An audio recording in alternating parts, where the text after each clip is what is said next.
वह काला मनुष्य इस समय डंडा लेकर गाय और बैल को मार रहा था।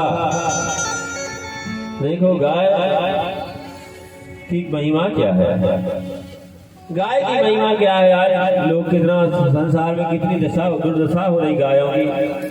मनुष्यों ने सब अपने अपने घर से गायों को छोड़ दिया। ये नहीं जानते गाय जैसा परमार्थी कोई नहीं है। एक गाय और एक कन्या एक ऐसी चीज है, कन्या का विवाह कहीं भी कर दो तो वो इनकार लेकर चली जाती है।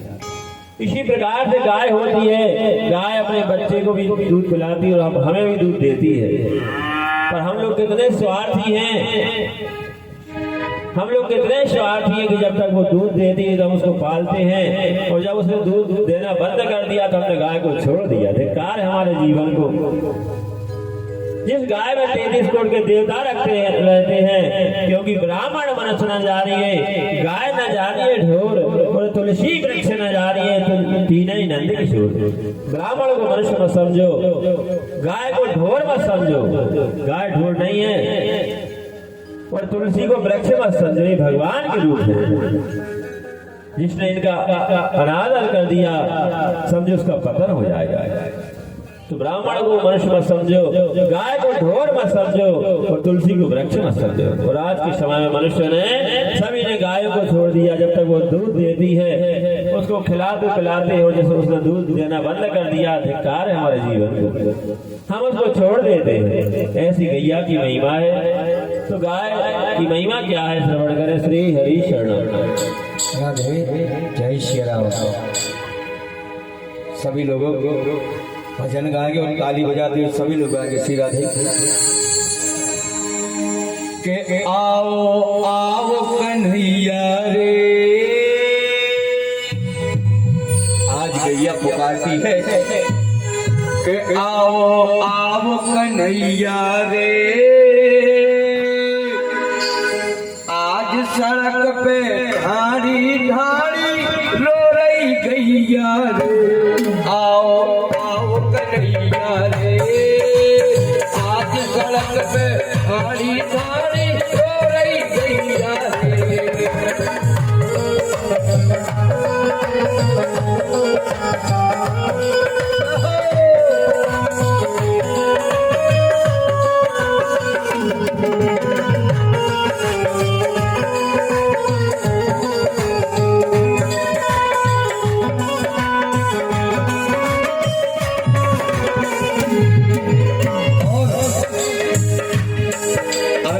गैया के खातिर माधव आप बने गोपाला, गैया के खातिर माधव आप बने गोपाला। गैया को आज धरा पर मिलता नहीं वाला, गैया को आज धरा पर मिलता नहीं वाला।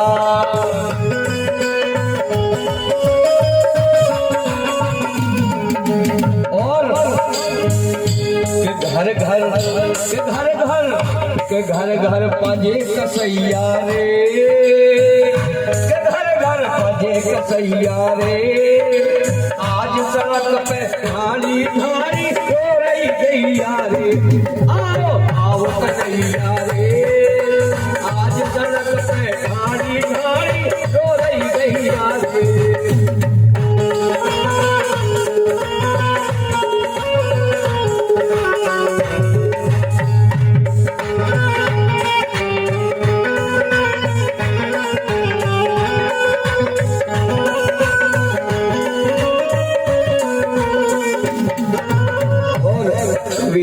बड़ा सुंदर भजन लिखा है। शाम सवेरे गौ माता के लगते हैं जयकारे, बोलो गौ माता की जय हो। अरे शाम सवेरे गौ माता के जयकारे लगते हैं, शाम सवेरे गौ माता के जयकारे लगते हैं। रोम रोम में बसे देवता वेद शास्त्र कहते हैं, रोम रोम में बसे देवता वेद शास्त्र कहते हैं। इसलिए कि जागो जागो जागो हिंदू भैया रे, कि जागो हिंदू भैया रे, आज सड़क पे ठाणी ठाणी रो रही भैया रे, आओ कन्हैया रे, आज सड़क पे ठाणी ठाणी रो रही भैया रे।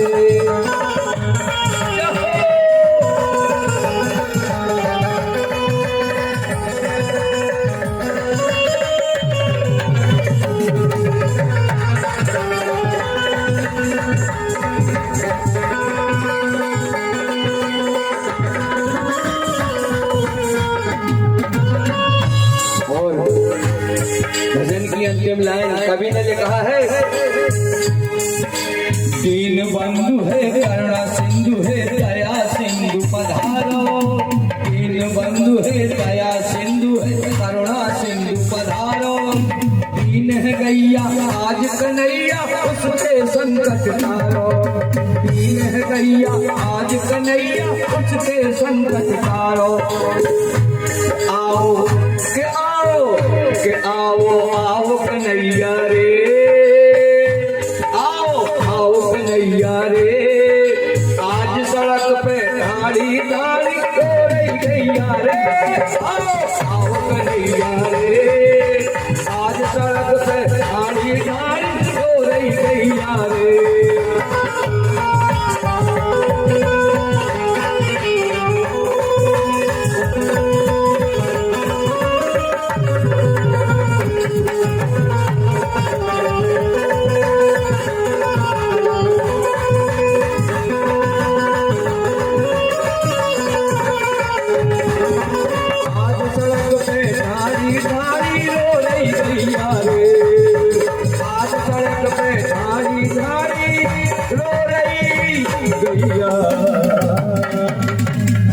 बोलो गौ माता की जय हो।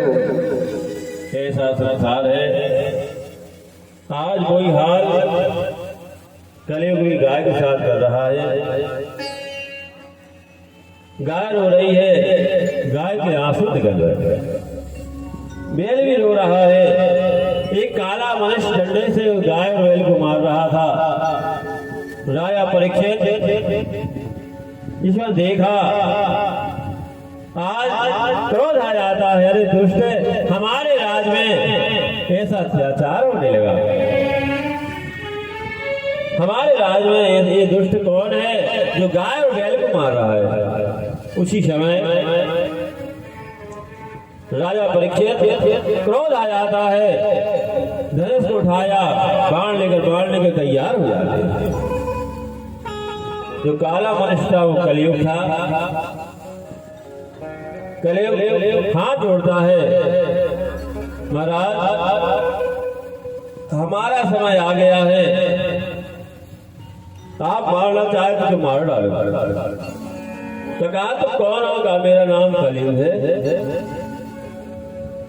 कहा तो हमारे राज में कहां से आ गए।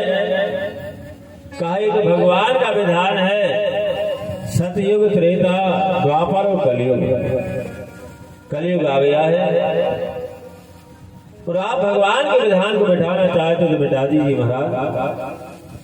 उसी समय कहा ठीक है, हम तुमको स्थान बताते हैं। कहा तुम कहाँ रहोगे। कहा जहां मदरापान होता है, सुरापान मदरापान, शराब के अड्डे पर रह सकते हो, कसाई के घर में रह सकते हो जहां पशुओं की हत्या होती है, जहां व्यभिचार होता है वहां तुम रह सकते हो। जिस समय ऐसा कहा, जहां पर व्यभिचार होता है तुम वहां रह सकते हो, कसाई के अड्डे पे रह सकते हो, सुरापान होता है वहां रह सकते हो। कहा महाराज आपने तो खराब स्थान दिए। कहा तुम सोने में रह सकते हो। सोने में वास किसका है, कलयुग का वास है। सोने में कलयुग का वास है। आज महाराज परीक्षित सोने का मुकुट पहने थे। उसी समय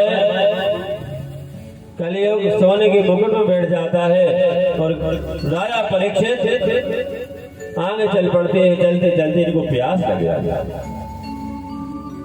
जब प्यास लग आई, धर्म कहता है प्यासे को पानी पिला, भूखे को दो अन्न, धर्म बढ़े कीरति बढ़े, ईश्वर रहे प्रसन्न। प्यासे को पानी पिलाना चाहिए, भूखे को भोजन कराना चाहिए, इससे धर्म बढ़ता है और कीर्ति बढ़ती है और भगवान प्रसन्न होते हैं। आज तो ये मुकद्दम धारा जय माला भाई अब अच्छी लगी। अरे वाह खुश रहो भैया। धर्म बढ़े कीरति बढ़े, ईश्वर रहे प्रसन्न। ये धर्म कहता है प्यासे को पानी पिलाना चाहिए। आज राजा परीक्षित को प्यास लग आई। शमीक ऋषि का आश्रम था। शमीक ऋषि के आश्रम में जाकर पानी की याचना करते हैं। है कोई आश्रम में, मुझे पानी पीना है, पानी पिला दो, मुझे प्यास लगी है, पानी पिला दो, मुझे प्यास लगी। कई बार जब आवाज लगाई, आज आश्रम में कोई था नहीं। महाराज शमीक ऋषि समाधि में लीन थे। समाधि में लीन थे शमीक ऋषि। उसी समय राजा परीक्षित अपने रथ पर बैठता है, वापस आ रहा था। जब वापस आ रहे थे, उसी समय आगे कलयुग की तो महिमा थी। आज कहते हुए ये कलयुग और युगों में तो तपस्या करना पड़ती थी, यज्ञ करना पड़ते थे, तब भगवान की प्राप्ति होती थी। पर कलयुग तो केवल भगवान का नाम लेने से कल्याण हो जाता है। कि कलयुग केवल नाम आधारा, सुमरे सुमरे नर नहीं हारा। कलयुग केवल नाम आधारा, तुम्हारे सुमरन होते नहीं हारा। कलयुग केवल नाम आधारा, सुमर सुमरन होते नहीं हारा। कलयुग केवल नाम आधारा, तुम्हारे सुमरन होते नहीं हारा। तुम्हारे सुमरन होते नहीं हारा। इस प्रकार से ऐसी कलयुग की महिमाएं। कलयुग जैसा तो कोई युग नहीं। कलयुग केशव कीर्तनाथ। कलयुग में तो केवल भगवान का नाम लेने से जीव का कल्याण हो जाता है। भजन करना चाहिए, भजन करने से जीव का कल्याण हो जाए। इस कलयुग की महिमा है। पर आज राजा परीक्षित को वापस आ रहे थे, रास्ते में काला सर्प मिल जाता है। काला सर्प पड़ा था, इन्हें सर्प उठाया, अपने बाण से सर्प उठाया। इनके भाव आए तो शिष्टाचार का ज्ञान नहीं है, संत है, हम राजा हैं, हमारा सम्मान करना चाहिए।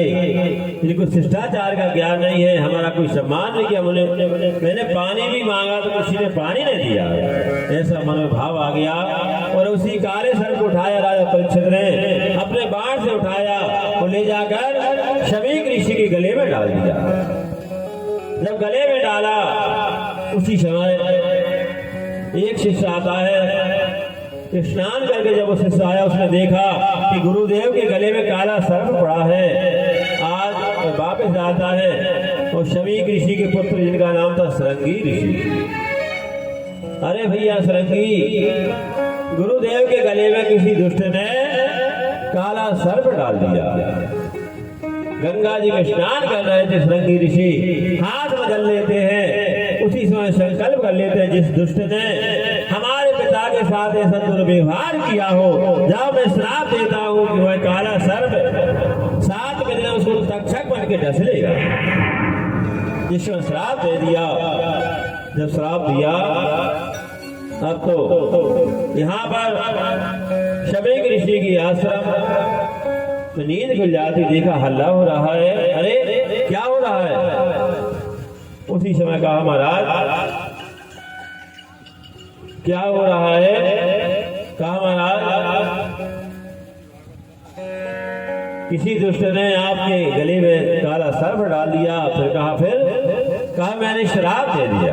बेटा अच्छी बात नहीं है, कोई भी बात है पहले उसको सोच समझना चाहिए। तुमने बिना सोचे समझे इतना बड़ा श्राप दे दिया। वो तो धर्मात्मा राजा परीक्षित थे, इस समय का वो तो धर्मात्मा राजा परीक्षित थे। तुमने इतना बड़ा श्राप दे दिया, जाओ उसे कहो वो अपने कल्याण का साधन ढूंढे। दो ब्राह्मण बालक जाते हैं। आज राजा परीक्षित ने सोने का मुकुट उतारा तो कलयुग उतर जाता है। इनको ज्ञान हो गया, नहीं राम राम, मैंने एक संत का अपमान किया, मुझे दंड मिलना चाहिए। मैंने एक संत का अपमान किया है, मुझे दंड मिलना चाहिए। इस प्रकार से पश्चाताप कर रहे थे। उसी समय ब्राह्मण बालक इसमें पहुंचे, ब्राह्मण का सम्मान किया, चरण धोते हैं। आइए ब्राह्मण देवता, आपका स्वागत है, आइए आपका स्वागत कहो, आने का कारण क्या है? कहा महाराज आपने हमारे गुरुदेव के गले में जो काला सर्प डाला था, स्वयं की ऋषि ने आपको श्राप दे दिया। वो काला सर्प आपको 7 दिन डसलेगा, इसलिए अपने कल्याण का साधन ढूंढो। अच्छा, बहुत अच्छा किया, बहुत अच्छा किया। मुझे दंड मिलना चाहिए, मैंने एक अपराध किया, संत का अपराध किया। आज के आदमी होते कि महाराज हम मूड काट ले, महाराज आज के आदमी क्या कहते हैं कि हम मूड काट ले, बताओ हमसे कह रहे 7 दिन मर्जे हो। पर धन्य राजा परीक्षित, ऐसा धर्मात्मा कोई राजा नहीं हुआ। उसी समय अपने पुत्र को बुलाया, इनके पुत्र का नाम था जन्मेजय। जन्मेजय को बुलाया, सिंहासन पर बैठा कर, गद्दी बैठा कर राज तिलक कर दिया। सब मोह छोड़ दिया, सब रात पाठ छोड़कर अपने कल्याण के साधन ढूंढने के लिए निकल पड़ते हैं। आज राजा परीक्षित विद्वानों के पास जाते हैं। विद्वानों से यही कहा कि मनुष्य के अंतिम समय का कल्याण का साधन क्या है, क्या करना चाहिए मनुष्य को अंतिम समय। आज के समय में आदमी कितनी खूब अच्छी कहा भैया पापा हम जो चाहने। ऐसे ही एक दादा के 4 पुत्र थे, तो दादा का अंतिम समय आ गया। अंतिम समय आ गया तो दादा वहीं पर मकान, बड़ा मकान था, सामने गैयों की शार थी। सो गैयों की शार की तरफ देख रहे थे दादा। सो लड़कों ने 4 लड़कों ने विचार किया कि दादा बोल पा नहीं रहे हैं, कुछ कहना चाहते हैं, ऐसा नहीं कि जा कहूँ रख दे बता भी कि सोच रहे सो तरफ देख रहे सार तरफ।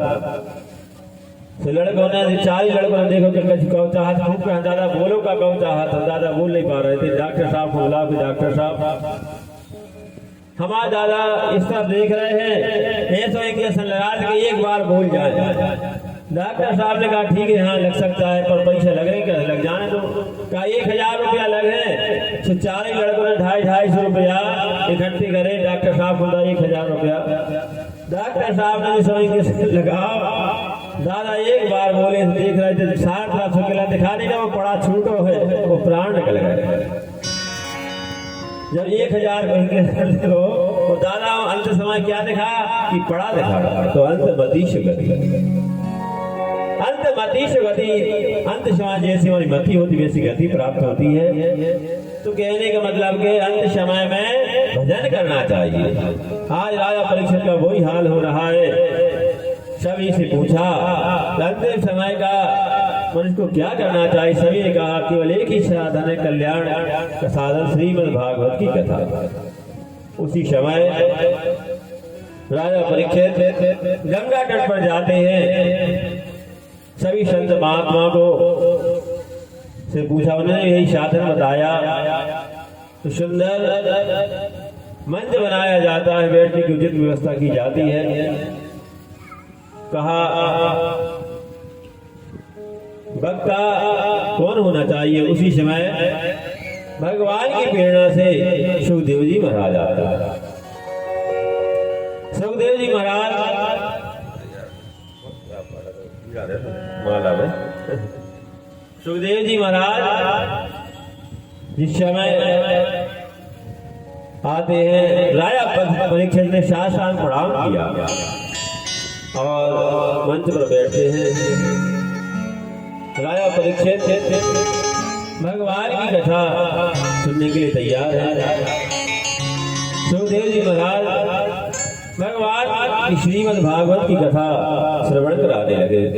श्रीमद् भागवत का पहला श्लोक है कि सच्चिदानंद रूपाय विश्वोत्पत्त्यादि हेतवे तापत्रय विनाशाय श्री कृष्णाय वयं नमः। का सच्चिद आनंद ऐसे सच्चिदानंद भगवान के चरणों में प्रणाम करते हैं और भगवान की कथा श्रवण कराने लगे। तो इस प्रकार से का भगवान का नाम ही कल्याण करने वाला है। भगवान के चरण शरण जिसने ग्रहण कर लिए वो जीव का कल्याण हो जाता है। इस प्रकार से सुखदेव जी महाराज अब यहाँ से आप भागवत की कथा को श्रवण करेंगे। तो इस प्रकार से भागवत की कथा यहाँ से प्रारंभ होती है। सुखदेव जी महाराज कहते हैं कि इस प्रकार से भगवान सुखदेव जी महाराज अनेक प्रकार के अनेक चरित्र को श्रवण कराते हैं। भगवान के 24 अवतार हुए, 23 अवतार तो हो चुके हैं। 24 अवतार कली भगवान का, कलकी भगवान का होगा जो अभी नहीं हुआ है। इस प्रकार से एक बार सायंकाल का समय पहला अवतार होता है सनत सनंदन शरद कुमार। शरद सनंदन शरद कुमार ये ब्रह्मा जी की मानस पुत्र हैं। इनकी हर क्षण 4 वर्ष की अवस्था रहती है। इनके मुख से यही महामंत्र निकलता है, श्री हरि शरणम भगवान हम आपकी शरण में हैं। इस प्रकार से पहला अवतार जो होता है शरद सनंदन शरद कुमार का अवतार होता है। दूसरा अवतार जो हुआ ये शरद सनंदन शरद कुमार ब्रह्मा जी के मानस पुत्र हैं कि ब्रह्मानंद सदालय लीना देखत बालक बहु कालीना। ब्रह्मानंद सदालय लीना देखत बालक बहु कालीना।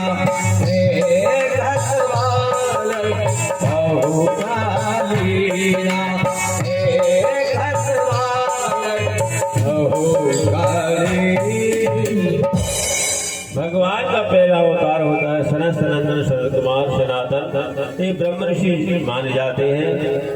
दूसरा अवतार 12 भगवान का होता है। तीसरा अवतार नारद भगवान का होता है। चौथा अवतार नर नारायण भगवान का होता है। 5वां अवतार कपिल भगवान का होता है। 6वां अवतार दत्तात्रेय भगवान का होता है। 7वां अवतार यज्ञ नारायण भगवान का होता है। 8वां अवतार ऋषभ का होता है। 9वां अवतार पृथ्वी भगवान का होता है। 10वां अवतार मत्स्य भगवान का होता है। 11वां अवतार पूर्व भगवान का होता है। 12वां अवतार धन्वंतरी भगवान का होता है। 13वां अवतार मोहिनी भगवान का होता है। 14वां अवतार नरसिंह भगवान का होता है। 15वां अवतार वामन भगवान का होता है और 16वां अवतार परशुराम जी का होता है। 17वां अवतार वेद व्यास जी महाराज का होता है, जिन व्यास जी महाराज ने इस ग्रंथ की रचना की। 17वां अवतार होता है। 18वां अवतार भगवान राम का होता है। 19वां अवतार बलराम जी का होता है। 20वां अवतार भगवान कृष्ण का होता है। भगवान की कथा चल रही है, उनका 20वां अवतार होता है। 21वां अवतार हरि अवतार होता है। 22वां अवतार हंस अवतार होता है। 23वां अवतार बुद्ध अवतार होता है। 24वां अवतार कलकी भगवान का होगा जो अभी नहीं हुआ है। इस प्रकार से 24 अवतार होते हैं। तो पहला अवतार सनत सनंदन शरद कुमार का होता है। दूसरा अवतार महाराज कश्यप की 2 पत्नी थी, दिति और अदिति। दिति सायंकाल का समय था। अदिति जो है देवताओं की माता का नाम है अदिति। वो दैत्यों की माता का नाम है दिति। तो दिति शाम काल का समय था, इनको काम वासना ने परेशान किया और ऐसा योग बना, उन्हें बहुत रोका। देखो इस संध्या काल का समय है, ये पूजा पाठ का समय होता है, आपके कैसे विचार हैं, बहुत समझाया पर ये नहीं मानी और ऐसा योग बना कि संतान हुई तो राक्षस। कहा मनुष्य के जीवन में जब मनुष्य को अभिमान आ जाता है, तो अभिमान जब आता है तो उसका पतन हो जाता है। हे भगवान वैकुंठ के जय विजय नाम के 2 द्वारपाल थे, भगवान के बड़े प्रिय द्वारपाल थे। एक बार यही शरद कुमार भगवान के दर्शन करने के लिए जा रहे थे, उसी समय ने रोक दिया। अभी आप भगवान के दर्शन नहीं कर सकते। उसी समय ब्रह्म ऋषि थे, कहा अरे आप लोग मुझे भगवान के दर्शन करने के लिए रोकते हो, जाओ मैं श्राप देता हूं कि तुम 3 दिन तक राक्षस हो जाओ, 3 दिन तक राक्षस हो जाओ। दोनों हाथ जोड़ते रोने लगे, कहा महाराज आपने इतना बड़ा श्राप दे दिया, भगवान आ जाते। भगवान ने कहा अगर हमारे पार्षद ने कोई अपराध किया तो मैं क्षमा मांगता हूं। ब्रह्मर्षियों ने कहा महाराज अब तो श्राप निकल गई, वापस नहीं हो सकता। भगवान ने कहा ठीक है हरी इच्छा, क्योंकि जब मनुष्य को अभिमान हो जाता है तो भगवान उसको नष्ट कर देता है। तिनको भी बड़ा अभिमान हो गया था, आज श्राप मिल जाता है। श्राप जब मिल गया 3 दिन तक राक्षस, तो पहले अवतार में आज हिरणाक्ष और हिरण्याकश्यप होते। पहले अवतार में इन्हें जन्म लिया, आकाश पाताल गर्जना होने लगी, उल्कापात होने लगे, हवाएं उल्टी चलने लगी। जब इन्हें जन्म लिया तो पृथ्वी में घबराहट होने लगी। आज हवा लगते ही आकाश पाताल जैसा शरीर हो जाता है। हाथ में गदा लिया हिरणाक्ष ने, हिरणाक्ष माना होता है हिरण्याकश्यप। हिरणाक्ष का जो सोने को देखे, सोने में रमण करे, जिसकी दृष्टि स्वर्णमय हो, उसका नाम हिरणाक्ष होता है। ऐसा हिरणाक्ष और हिरण्याकश्यप 2 भाई थे।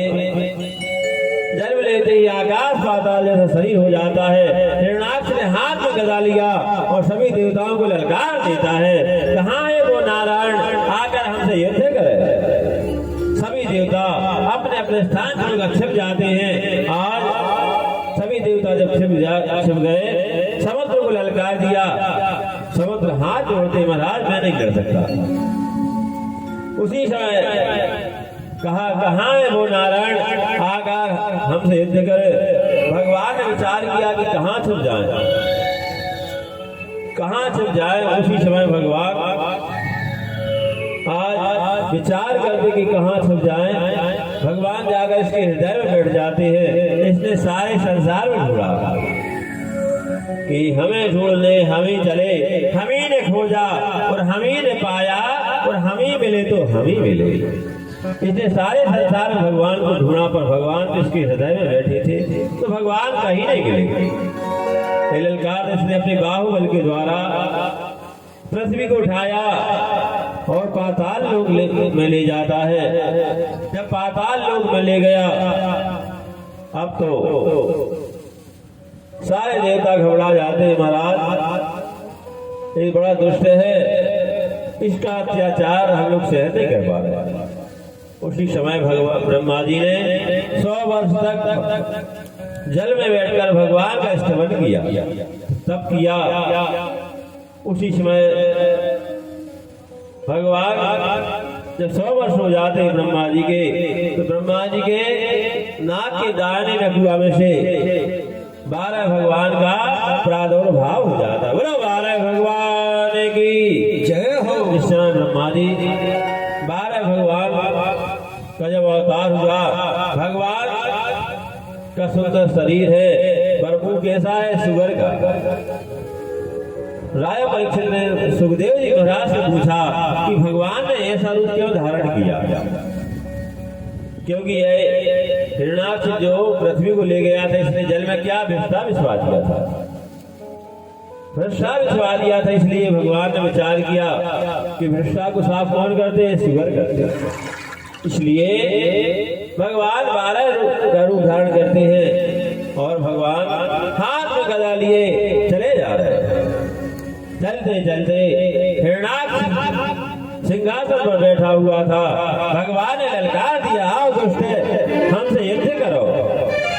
हिरण्याक्ष घबरा जाता, आज तक कोई ऐसा नहीं मिला जिसने मुझे ललकारा हो। पहली बार कोई ने मुझे ललकारा है। खड़ा हो जाता है, हाथ में गदा ले लेता है। जब गदा ले लिया, आइए भगवान का हिरण्याक्ष का जब युद्ध होता है, ऐसा भीषण युद्ध होता है, जब गदा में गदा टकराते तो बिजली चमकने लगती है। सभी देवता घबरा जाते हैं। सारे देवता विचार कर रहे क्या किया जाए। जैसे आजकल होते भी हाथ में माला ले लेते, माला देता लोगों को पैरा से कि विजय हो जाए। और आजकल हो जाओ ये सब पैसा ले लेते, बूढ़ जी को देने से देते हैं। बताओ पैसा ले लेते हैं, उनके पैसा ले रहा है, इनके पैसा ले रहा, बूढ़ जी को देने से देते हैं। और जे कोई जीत का वही माला पहरा देते हैं, तो तुम्हें खूब वोट देते बिल्कुल लेता ही हुई। तो ऐसे ही देवताओं का हाल हो रहा है। देवता विचार कर रहे हैं कि जय के किसकी बोली जाए। अभी लगा ही नहीं रहा कि भगवान की विजय होगी हिरण्याक्ष की। दोनों ऐसा युद्ध चल रहा था। आज जब गदा में गदा टकराते भीषण आवाज आती है, सभी देवता विचार करते हैं कि विजय किसकी होगी। उसी समय ब्रह्मा जी ने प्रार्थना की कि नारायणो नाम नरो नारायण प्रसिद्ध चारा कथिता पृथिव्या अनेक जन्मार्जित पाप संचयम् हरस्त शेषा स्मरता सदैव। हे प्रभु, आप सबका कल्याण करने वाले हैं प्रभु। सभी देवता आज चिंतित है, महाराज इस दुष्ट का जल्दी से संहार कर दो। उसी समय होते होते भगवान के हाथ से गदा छूट जाता है।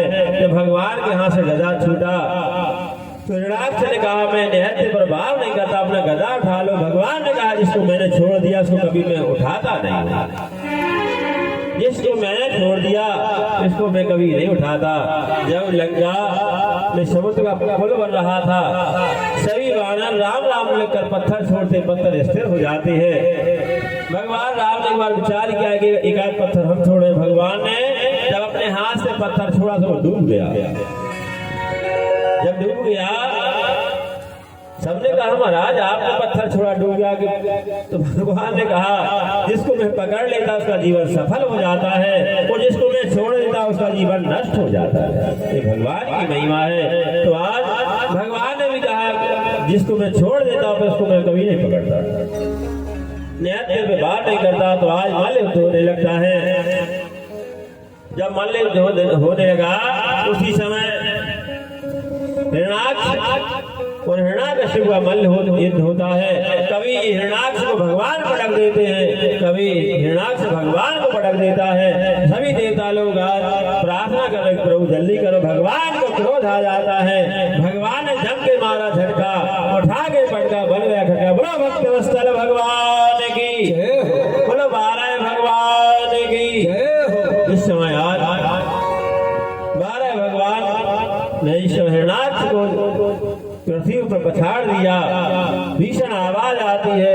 हिरण्याक्ष आवाज जब से बोलता है भैया मुझे भगवान नारायण ने मारा है। जिसने कहा मुझे भगवान नारायण ने मारा है।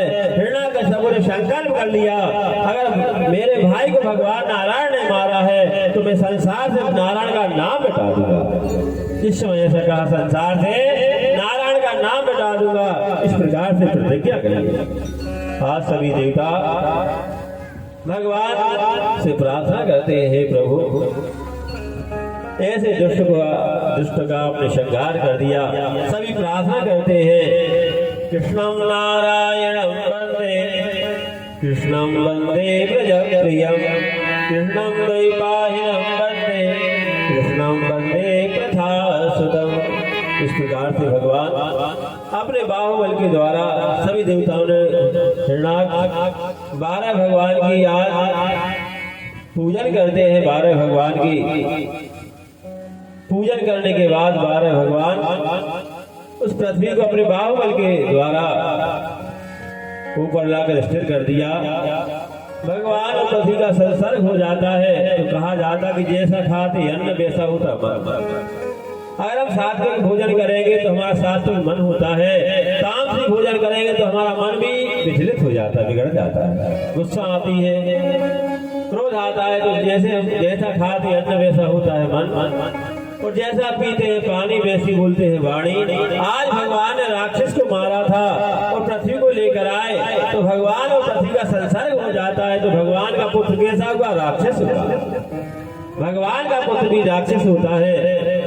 पृथ्वी ने कहा प्रभु हमारे पुत्र को आप मारना मत। भगवान ने कहा जिसका जन्म होता है उसकी मृत्यु अवश्य आती है। तो कहा प्रभु हम जब कहेंगे तब मारना का ठीक है। तो भौमासुर नाम का राक्षस भगवान और पृथ्वी के संसर्ग से हुआ। 7वें दिन आप इसको श्रवण करेंगे। इस प्रकार से भगवान सबका कल्याण करते हैं। श्रीमन्नारायण भवतारायण श्रीमन आयण भवतारायण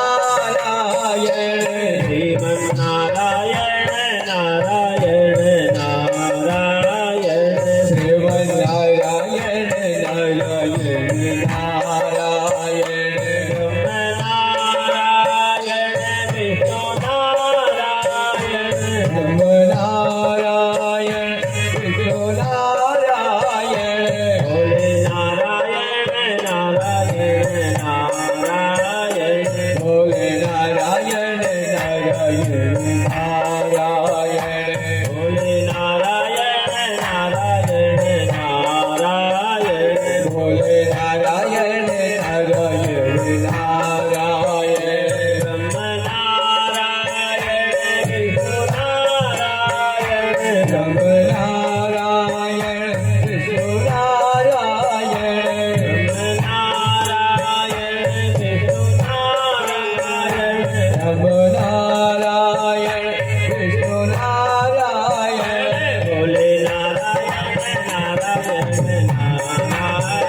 बोलो नारायण भगवान की जय हो। इस प्रकार से भगवान सभी भक्तों का कल्याण करते हैं। आज सुखदेव जी महाराज कहते हैं कि इस प्रकार से हिरणाक्ष का भगवान कल्याण कर देते हैं। कहा अनेक राजा हुए, ब्रह्मा विष्णु महेश तीनों देव हुए। कहा ब्रह्मा जी जो संसार की रचना करते हैं, विष्णु भगवान संसार का पालन करते हैं और भगवान शंकर संसार का संहार करते हैं। संहार कल्याणकारी देवता है। भगवान नारायण सबका पालन करते हैं, ब्रह्मा जी सबकी रचना करते हैं, संसार को बनाते हैं और भगवान शंकर सबका कल्याण करते हैं, संहार करते हैं। इस प्रकार से तीनों देवता भगवती की आराधना करके इस शक्ति प्राप्त की है। एक बार सारा संसार जलमग्न है, जली जल भरा है, केवल वटस्य पत्रस्य पुटे शयानम बालम मुकुंदम मनुषा स्वरागा। भगवान केवल बरिया के पत्ते पर लेटे हुए हैं और अपना पैर का अंगूठा मुंह में दिए हैं और सारा संसार जलमग्न है। सारा संसार जलमग्न है। अब तो उसी समय भगवान की नाभि से नाग कमल का प्रादुर्भाव होता है। कमल जब आया, उस कमल नाद में से ब्रह्मा जी आए तो ब्रह्मा जी ने चारों तरफ देखा तो 4 मुख हो जाते, पांचों तरफ ऊपर को देखा 5 मुख हो गए। ब्रह्मा जी के 5 मुख हो जाते हैं। ब्रह्मा जी ने समझे देखा कि सारे संसार में कुछ नहीं, जल ही जल है। अब तो विचार करने लगे एक कमलनाथ कहाँ से आया। ब्रह्मा जी उस कमलनाथ से आते हैं। भगवान लेटे हुए थे, आओ बेटा।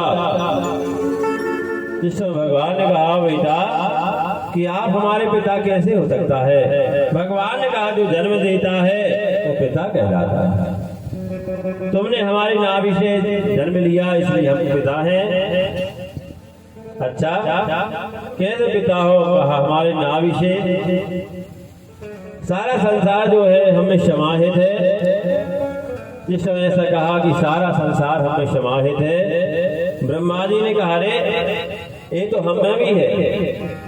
कहा देख लो हमारे अंदर। भगवान नारायण जाते हैं, ब्रह्मा जी के शरीर में प्रवेश करते हुए सारा संसार जिस समय देखा। अब तो ब्रह्मा जी देखकर वापस आ जाते, भगवान नारायण देखकर वापस आ जाते हैं और भगवान ने कहा तुम दिखाओ। भगवान तो जाते हैं, भगवान के मुंह में जब ब्रह्मा जी प्रवेश करते हैं तो जब प्रवेश करते हैं तो कई साल, हजारों वर्ष हो जाते हैं। हजारों वर्ष हो गए ब्रह्मा जी को भगवान के शरीर में प्रवेश किए। सारा संसार भगवान में समाहित है। अब तो जब निकलने लगे तो भगवान ने क्या किया, मुंह बंद कर लिया। फिर उसी कमलनाथ से प्रादुर्भाव होता है। तो भगवान ने कहा तुम तो बड़े चालाक हो, बड़े चालाक हो, तुमने मुंह बंद कर लिया। भगवान ने कहा हाँ। तो कहा देखा कौन बड़ा है?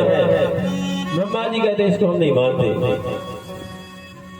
इसको हम नहीं मानते। जो सृष्टि आप में वो सृष्टि हम में भी है। उसी समय तो भगवान ने कहा तुम ठीक है एक काम करो, पता लगा लो, जो पता लगा कर आएगा वो श्रेष्ठ माना जाएगा। कहा ठीक है। उसी समय ब्रह्मा जी ने कहा ठीक है हम ऊपर को जाते हैं, आप नीचे जाइए। भगवान नीचे को जा सब लोगों का दर्शन करके वापस आ जाते हैं। ब्रह्मा जी चले जा रहे, चलते चलते आज हजारों वर्ष हो गए, ब्रह्मा जी को स्थान नहीं मिला। उसी समय 2 पुष्प जिसका नाम था चंपा और केतकी, ये भगवान शंकर की माला में लगे थे। चंपा और केतकी नाम का फूल जब गिरा भगवान शंकर की माला से तो नीचे आ रहा था। तो ब्रह्मा जी ने रोक दी, स्थिर भाव। तो स्थिर हो जाओ, कौन हो? दोनों उस पर हाथ जोड़ते, महाराज मेरा नाम है चंपा और केतकी। कहा तो कहाँ से आ रहा है? तो हम भगवान शंकर की माला में लगे थे, वहां से गिरे, आज तक कोई स्थान नहीं मिला। ब्रह्मा जी ने विचार किया कि जब ऊपर से आने में हजारों वर्ष हो गए तो हमें जाने में कितना समय लगेगा। उसी समय ब्रह्मा जी ने कहा एक काम करना कि आप हमारी गवाह दे देना। ये सतयुग से चला रहा है, ये समय सतयुग से चला रहा है। ब्रह्मा जी ने कहा हमारी गवाह दे देने। कहा ठीक है। दोनों पुष्पों को लेकर ब्रह्मा जी आते हैं। भगवान नारायण बैठे हुए थे, प्रणाम करते भगवान आइए ब्रह्मदेव। कहा पता लगा कर आए तो साथ में गवाह लेकर आए। अच्छा। उसी समय भगवान ने कहा तो फिर आप बड़े कहलाए, इसलिए मैं आपको प्रणाम करता हूँ। उसी समय जब भगवान नारायण ब्रह्मा जी को प्रणाम करने लगे, उसी समय भगवान शंकर प्रकट हो जाते हैं। क्यों ब्रह्मा, तुमने हमारे दर्शन कब किए? और जिस मुख से तुम झूठ बोल रहे हो वो मुंह कट कर गिर जाए। पहले ब्रह्मा जी के 5 सिर थे, एक सिर कट गया और वो कहाँ गिरा? ब्रह्म कपाली थी। अपन कहते माता का पिंडदान ब्रह्म कपाली में होती है, तो पुष्कर में गिरा वहाँ माता के पिंडदान दिए जाते हैं। संसार में एक ही मंदिर है पुष्कर में ब्रह्मा जी का, और कहा आज से तुम्हारी पूजा नहीं होगी, केवल पुष्कर में ब्रह्मा जी का मंदिर है। अब तो दोनों पुष्पों को भगवान शंकर ने श्राप दे दिया कि जाओ, मैं श्राप देता हूँ कि आज से जो चंपा और केतकी का फूल भगवान शंकर को जो चढ़ा देगा उसकी पूजा निष्फल हो जाएगी, उसका कोई फल नहीं हो मिलता है। तो चंपा और केतकी का फूल भगवान शंकर को नहीं चढ़ाना चाहिए, श्रापित है।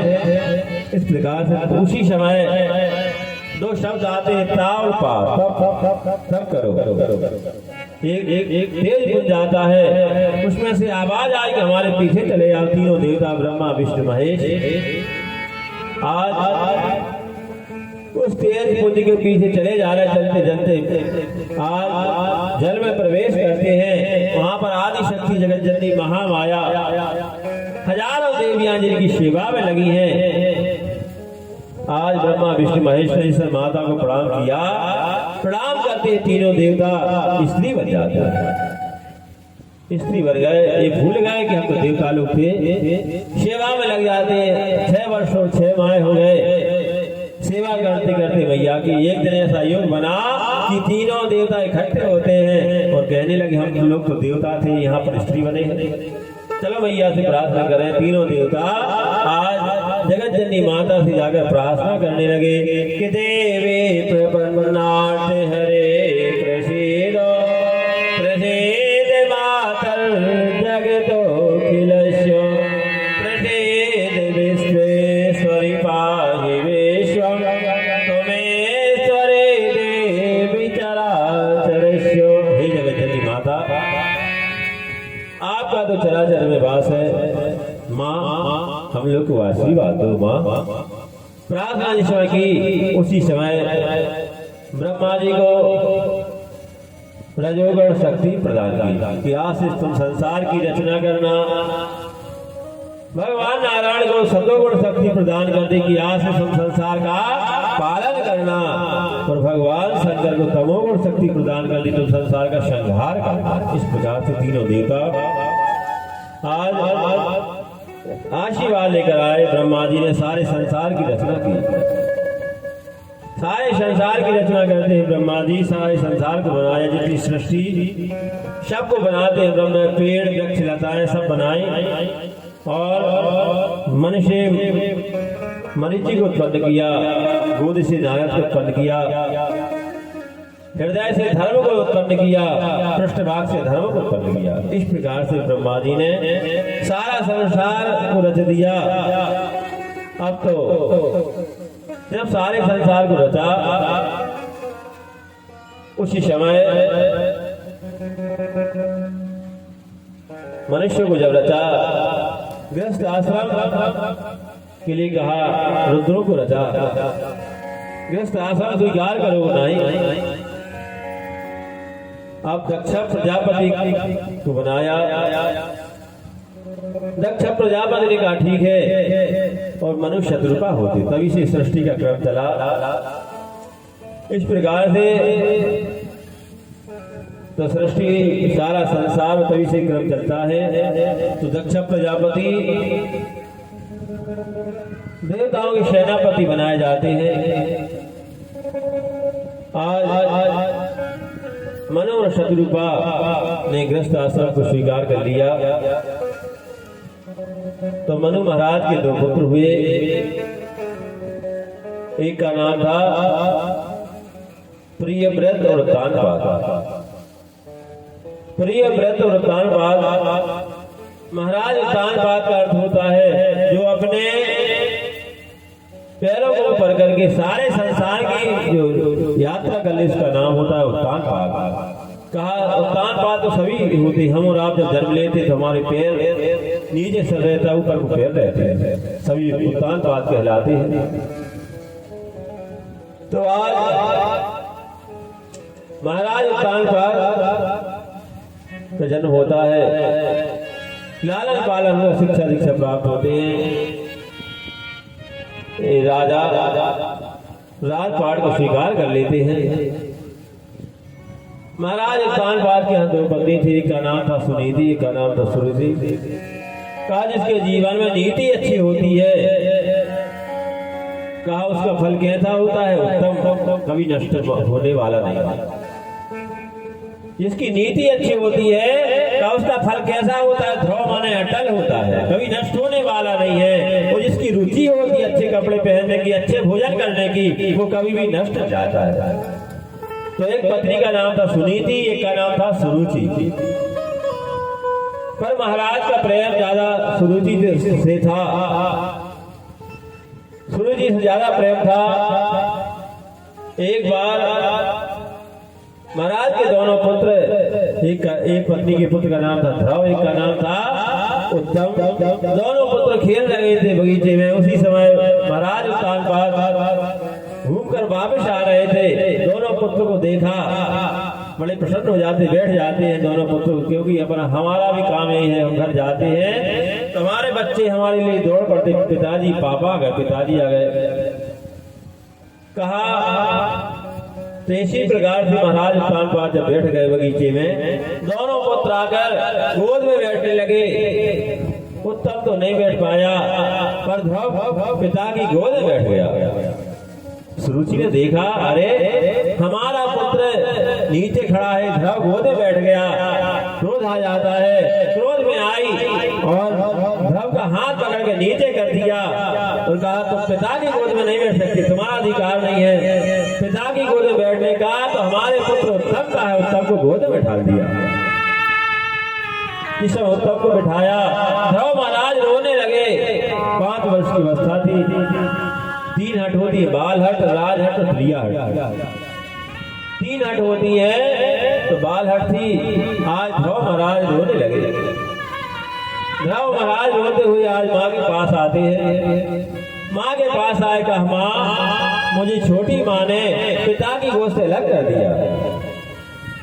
कहा जीवन में जिसकी नीति अच्छी होती है वो अपने पुत्र को नीति का ज्ञान देती है। कहा बेटा तुम क्या संसारी पिता की गोद में बैठना चाहे तो बैठना है, तो परम पिता की गोद में बैठो। आज ध्रुव महाराज का हृदय जग जाता है, विश्वास हो गया कि माँ परम पिता कहाँ मिलते हैं। कहा बेटा वो जंगल में मिलते हैं। आज ध्रुव महाराज चले जा रहे। सुनीति ने तो विचार किया छोटा सा बालक है, गांव तक जाएगा, जंगल में जाएगा, रात की हो जाएगी, घर वापस आ जाएगा डर के मारे। इस प्रकार से उसने समझा दिया था। तो ध्रुव महाराज आज भगवान से मिलने के लिए जा रहे, चले जा रहे। ध्रुव महाराज आज जंगल का में जिसमें पहुंचे, एक जानवर मिल जाता है, शेर मिलता है। शेर ने देखा, शेर ने इस ध्रुव को देखा, ये जानते तो थे नहीं है, कहते आप परम पिता हैं। जिसने शेर के सामने कहा कि आप परम पिता हैं। आज वो शेर, क्योंकि ईश्वर है, अंश जीव अविनाशी, हम सब जीव जितने हैं ये सब भगवान के अंश है। आज शेर तो बड़ा क्रोधी होता है, पर आज धन है, उस शेर ने भी हाथ हिला दिया कि मैं भगवान नहीं हूँ, मैं भी भगवान नहीं हूँ। हाथ ध्रुव चले जा रहे, चलते चलते भगवान से मिलने के लिए जा रहे थे। नारद जी ने देखा, धन्य बेटा, धन्य तुम्हारे माता पिता को जिससे ऐसे पुत्र को जन्म दिया कि आज 5 वर्ष की अवस्था में बालक भगवान से मिलने के लिए जा रहा है। कि नारद देखा विकल जयंता, लागी दया कोमल चित करता।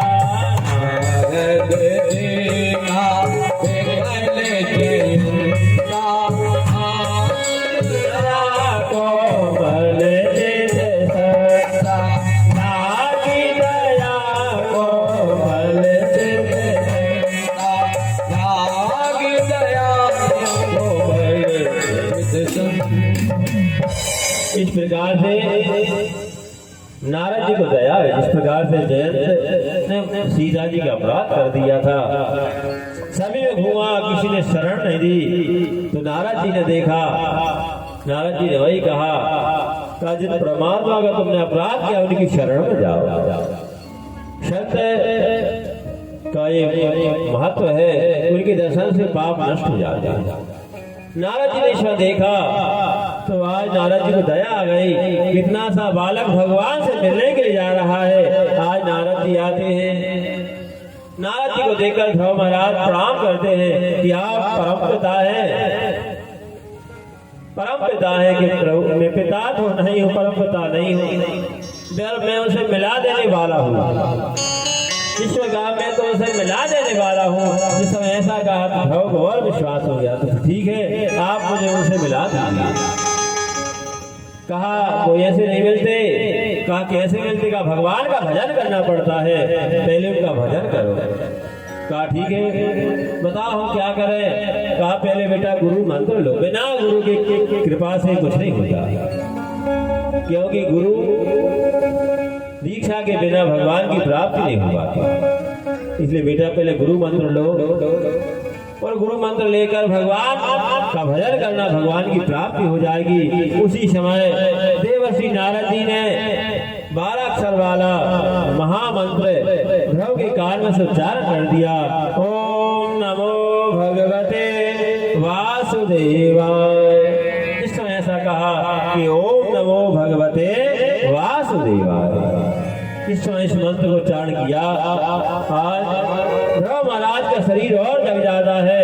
अब तो बड़े प्रसन्न होते कि जाओ बेटा यमुना तट पर जाकर, वृंदावन के पास यमुना तट पर जाकर बैठना, इस महामंत्र का जाप करना, भगवान की प्राप्ति हो जाएगी। इस समय कहा भगवान की प्राप्ति हो जाएगी। ध्रुव महाराज चल पड़े, वृंदावन धाम के पास पहुंचे। यमुना तट पर बैठकर इस महामंत्र का जाप कर रहे हैं। ओम नमो भगवते वासुदेवाय। ओम नमो भगवते वासुदेवाय। ओम नमो भगवते वासुदेवाय।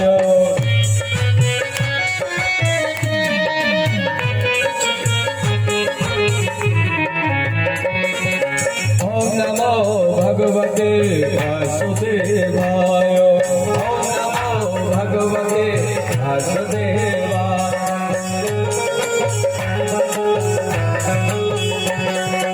ओम नमो भगवते वासुदेवाय। ओम नमो भगवते वासुदेवाय। नंद नंदनाय मेरे नंद नंदनाय। ओम नमो भगवते वासुदेवाय। ओम नमो भगवते वासुदेवाय। ओम नमो भगवते वासुदेवाय। इस प्रकार से ध्रुव महाराज व्रत करते हैं। व्रत कैसा करते भैया? व्रत करते हैं, कहा 3 दिन तक व्रत करते हैं, 3 दिन के बाद फल खाते हैं।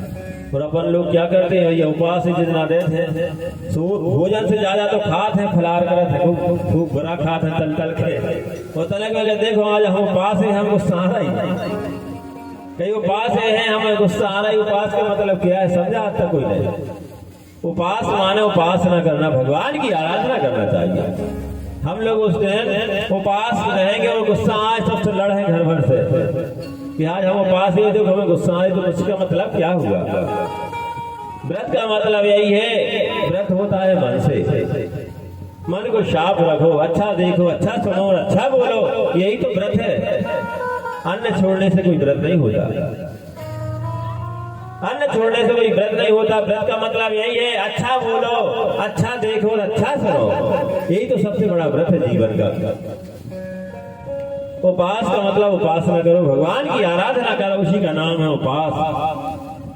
अब खूब हलवा पूरी खाते हैं, खूब बुरा बन के फरारी पूरी बना लाए, खूब अच्छे बड़ा बनाए, तो खूब खाए डट के, तो कहीं उपास नहीं। उपास का मतलब क्या है? इससे कुछ नहीं होता।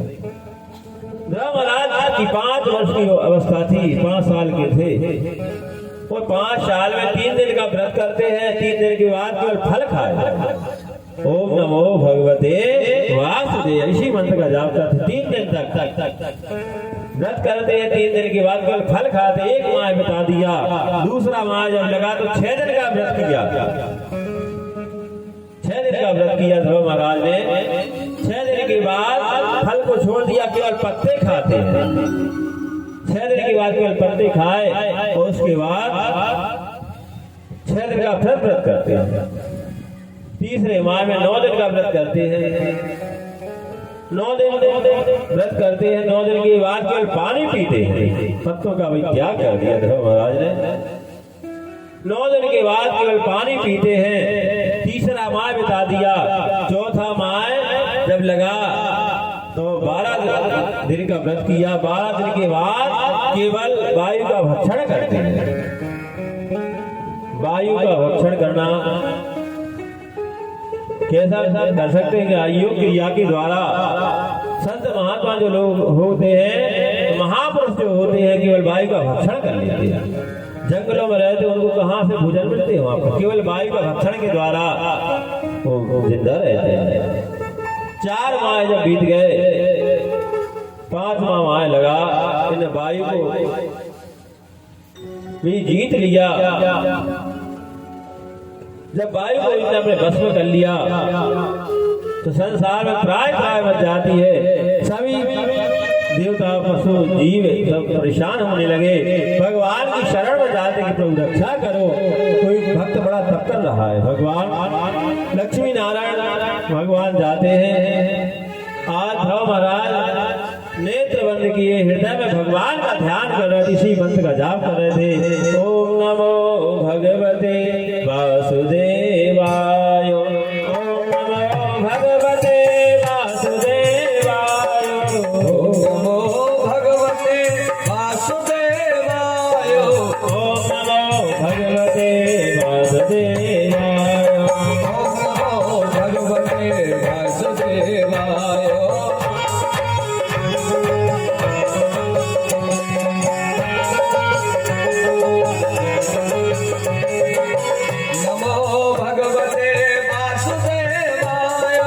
ओम नमो भगवते वासुदेवाय।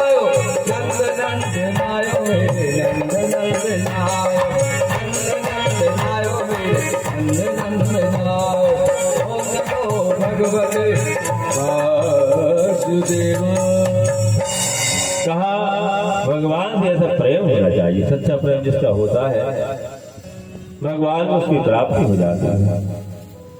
सच्चा प्रेम जिसका होता है उससे भगवान की प्राप्ति हो जाती है। आज ध्रुव महाराज का सच्चा प्रेम था, सच्चा भाव था।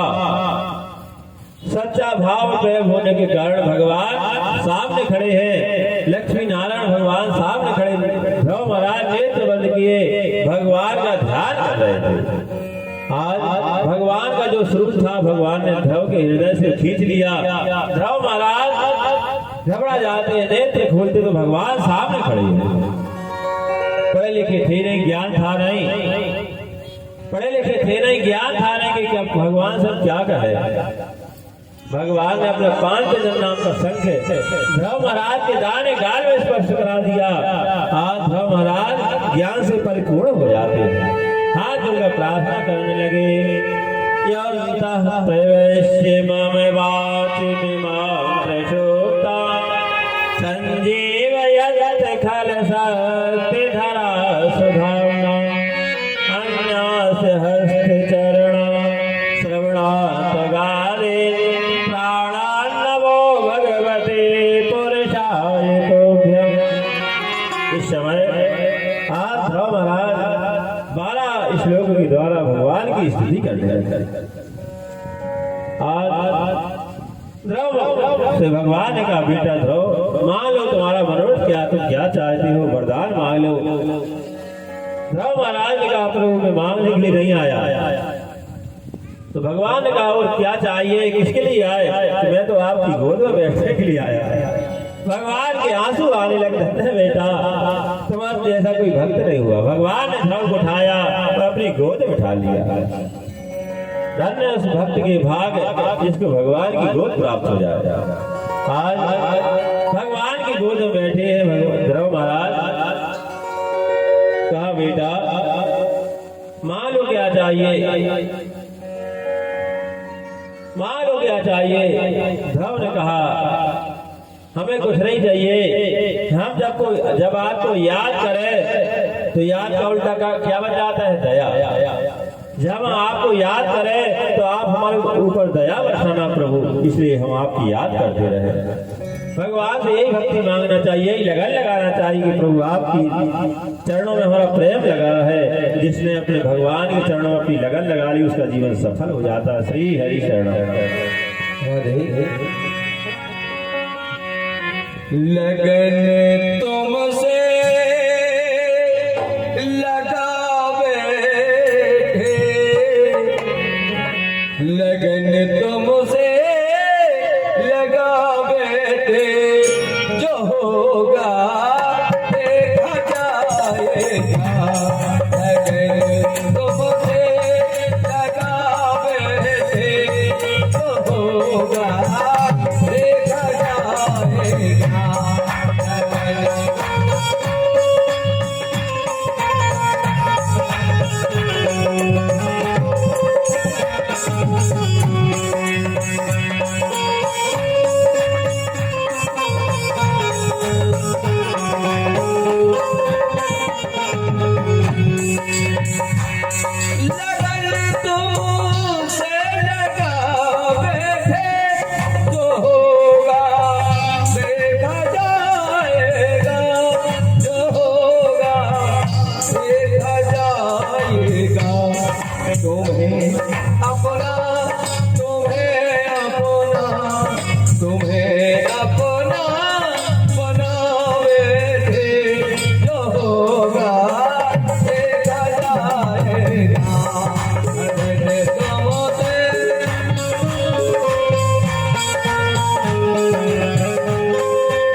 संत तो महंत हो गया। कभी दुनिया से डरते थे कि छुप छुप याद करते थे, कि छुप छुप याद करते थे। तो अब पर्दा तो अब पर्दा पर्दा उठा बैठे जो होगा देखा जाएगा।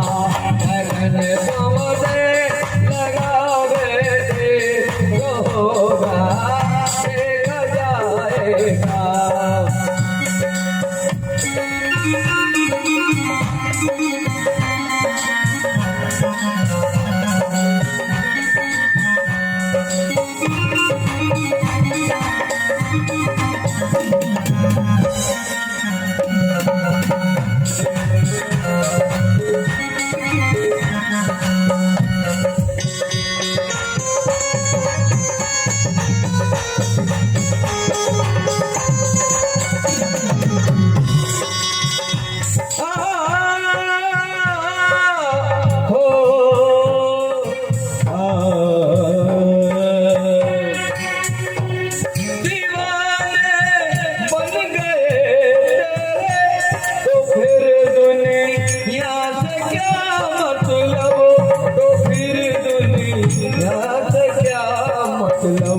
तेरी गलियों में जिसको लगन लगी हो और जरूर ताली बजाकर सभी लोग भजन गाए। मेरा निवेदन है, क्योंकि ये अवसर बार बार नहीं मिलता, इसलिए कहना है तेरी गलियों